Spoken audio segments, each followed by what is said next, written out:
4 വർഷ ബിരുദത്തിൽ പോരായ്മകളുണ്ടെന്ന് മുൻ ഉന്നത വിദ്യാഭ്യാസ മന്ത്രി കെ ടി ജലീൽ. പരീക്ഷ നടത്തിപ്പും ഫലപ്രഖ്യാപനവും സമയബന്ധിതമായി നടക്കുന്നില്ല എന്നും വിമർശനം. എന്നാൽ റെക്കോർഡ് വേഗത്തിൽ ഫലപ്രഖ്യാപനം നടത്തിയെന്ന ജലീലിന് മന്ത്രി ആർ ബിന്ദു മറുപടി നൽകി. സർവകലാശാലകൾ ഈ സെമസ്റ്റർ പരീക്ഷകളുടെ നടത്തിപ്പും അതുപോലെ തന്നെ അതിൻ്റെ റിസൾട്ട് പബ്ലിഷ് ചെയ്യുന്നതും ചിട്ടപ്പെടുത്തിയിട്ടില്ല. ഇപ്പോഴും സർ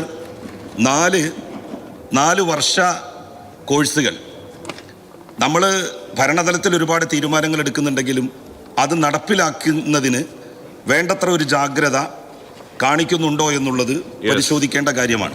4-year UG പ്രോഗ്രാം ആരംഭിച്ചതിന് ശേഷം ഏറ്റവും സമയബന്ധിതമായിട്ട് പരീക്ഷകൾ നടത്താനും റിസൾട്ട് കൊടുക്കാനും സാധിച്ചിട്ടുണ്ട് എന്ന വിവരം ഞാൻ ഈ സഭയെ അറിയിക്കുകയാണ്. ആ കാര്യത്തിൽ യാതൊരു വിട്ടുവീഴ്ചയുമില്ലാത്ത നിലയിൽ തന്നെ സമീപനം സ്വീകരിക്കാൻ സാധിക്കുന്നുണ്ട്. പരീക്ഷകൾ കൃത്യമായി നടത്താനും വളരെ വേഗതയിൽ തന്നെ അതിൻ്റെ റിസൾട്ട് പബ്ലിഷ് ചെയ്യാനും എല്ലാ സർവകലാശാലയിലും പ്രത്യേക സംവിധാനങ്ങൾ സജീവമായിട്ട് തന്നെ പ്രവർത്തിക്കുന്നുണ്ട്.